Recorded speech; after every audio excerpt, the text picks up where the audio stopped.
जी, अस्सलाम वालेकुम। उम्मीद करता हूँ कि आप सब लोग ठीक ठाक होंगे। आज की जो हमारी वीडियो का टॉपिक है वो है कोरिया का लैंग्वेज वीज़ा ना, जिसे हम क्या कहते हैं, वीज़ा कैटेगरियल फॉर्म में अगर देखें तो उसे D4 भी कहा जाता है ना। अच्छा, काफ़ी टाइम से मैं इस वीज़े को लेके थोड़ा बहुत कंसर्न था, क्योंकि बहुत ज़्यादा लोगों को लगता है कि it is the easiest way to come to Korea, कि ये सबसे आसान तरीन तरीका है कोरिया आने के लिए।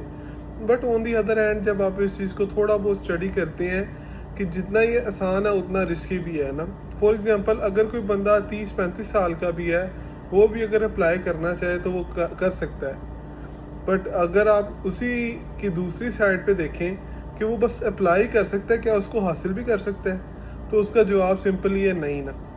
इवन दो कि आप अगर अर्ली ग्रेजुएट हुए हैं और आपने फॉर एग्जांपल इंटरमीडिएट किया है और आप बैचलर्स में आने की बजाय आप कहते हैं जी मैं लैंग्वेज वीज़े पे जाऊंगा, जस्ट बिकॉज ऑफ के वहाँ पे आपको कॉस्ट कम पड़ रही है, या आपको मतलब किसी ने दिलासा दिलाया जी तुम इस वीज़े पे जाके आगे अपना पहले तुम कोरियन जुबान सीखोगे, फिर बाद में तुम क्या कहते हैं अपनी अंडर ग्रेजुएट की डिग्री भी कर सकते हो प्रोसीड।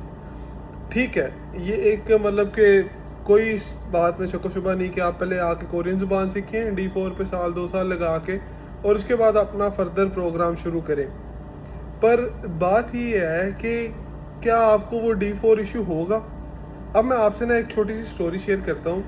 आज से ना तकरीबन 4 महीनों पहले ना मुझसे ना एक MAO कॉलेज है लाहौर, वहाँ पे ना कोई कोरिया की पता नहीं तोंगम्योंग करके सम बैकवर्ड एरिया में कोई यूनिवर्सिटी थी। मैंने उसकी रैंकिंग भी चेक की थी।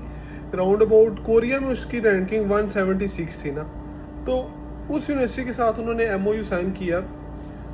तो MAO कॉलेज वाले लाहौर में जो है, तो उस यूनिवर्सिटी के साथ उन्होंने MOU साइन किया जी। बहुत ज़्यादा पब्लिसिटी की कि जी ये गवर्नमेंट बेस्ड यूनिवर्सिटी है, एटसेट्रा एटसेट्रा। कॉलेज में से स्टूडेंट्स को इकट्ठा किया जी, हम आपका वीज़ा अप्लाई करेंगे। तो उस भाई ने मुझे बताया था कि तकरीबन 38 बच्चों का वीज़ा उन्होंने अप्लाई किया था D4 पे पहले डिस्कस करता हूँ, फिर मैं D2 वाली साइड पे भी आता हूँ। 38 बच्चों का वीज़ा उन्होंने अप्लाई किया था, तो तकरीबन उसमें से आई थिंक के 32 का वीज़ा रिफ्यूज़ हुआ था, और 4 के 5 बंदों का बस वीज़ा लगा था, लैंग्वेज वीज़ा। और उसके अलावा उन्होंने D4 अप्लाई किया था 68 स्टूडेंट का, जिनमें से भाईजान तकरीबन 20 बच्चों का वो वीज़ा लगा था, अराउंड अबाउट 48 का वो रिजेक्ट हुआ था। तो ये थोड़ा सा स्टूडेंट को इस चीज़ पे ध्यान देने की ज़रूरत है कि वो जस्ट शॉर्टकट लेने के चक्करों में ना अपना और अपने फ्यूचर का इतना बड़ा नुकसान कर देता है कि उसको ये चीज़ रियलाइज ही नहीं होती।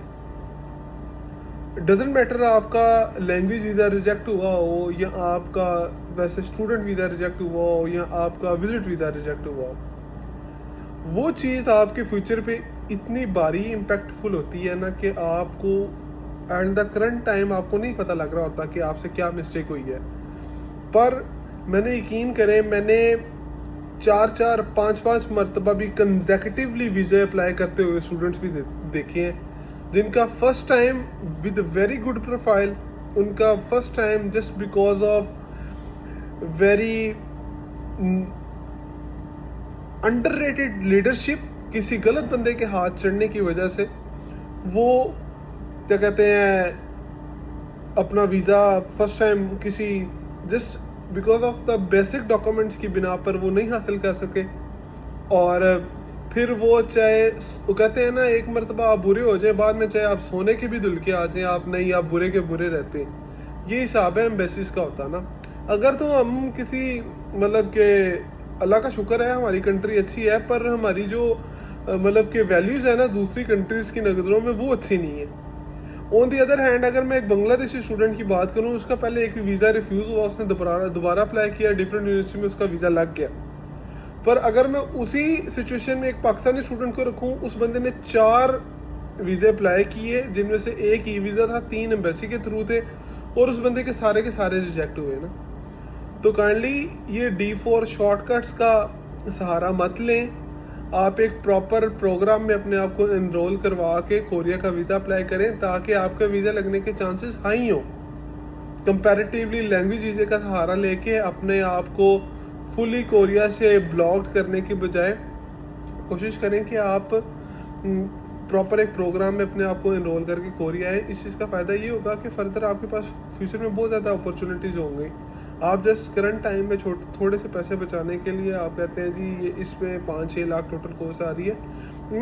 मेरा दरअसल ना इस लैंग्वेज चीज़ें को डील करने की सबसे बड़ी वजह ये है, हालांकि कि मेरे पास 3-4 university, Busan university of foreign study और 3-4 यूनिवर्सिटीज़ हैं जो मुझे कहती थी कि ये मतलब कि हमें स्टूडेंट्स दो ना D4 के ना, पर यकीन करें कि और जो कहते हैं ना वो भी मतलब जब वीज़ा रिफ्यूज़ होता है ना वो भी साथ छोड़ देते हैं, क्योंकि वो ऑलरेडी अपना क्या कहते हैं लमसम अमाउंट ऑफ मनी आप में से निकाल ली होती है उन्होंने ना। एट द एंड उन्होंने आपको ट्यूशन फीस ही वापस करनी, बाकी एप्लीकेशन प्रोसेसिंग फ़ीस और एप्लीकेशन फ़ीस वो उन्होंने आपको वापस नहीं करनी। तो वो भी बेनिफिट में रह गए, इधर कंसल्टेंट भी बेनिफिट में रह जाता है, बीच में बेचारा स्टूडेंट जो है वो सफ़र कर करके अपने माँ बाप की लाइक प्रीशियस एसेट्स को ज़ाया कर देता है ना। तो काइंडली थोड़ा बहुत सोचें डिसीजन मेकिंग। आज की हमारी वीडियो काफ़ी लंबी हो गई है, उम्मीद करता हूँ कि आपको इससे कुछ ना कुछ सीखने को मिला होगा। हमेशा एट द एंड मतलब मोरल ऑफ द स्टोरी ये है कि अपने आप को एक प्रॉपर मतलब प्रोग्राम में एनरोल करवाना है, लैंग्वेज वीज़ास का सहारा नहीं लेना।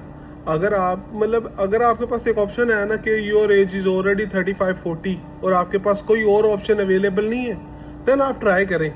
ट्राई करने में कोई अर्ज नहीं है अगर आपके पास कोई और ऑप्शन अवेलेबल नहीं है, पर जस्ट इस वजह से उस चीज़ को चूज़ करना कि जी ये हमें थोड़ा सा सस्ता पड़ रहा है और इसमें जाके जी हम बहुत ज़्यादा मतलब कि एंजॉयमेंट करेंगे, तो ऐसी बात बिल्कुल नहीं है। सारे वीज़ा एक जैसे होते हैं।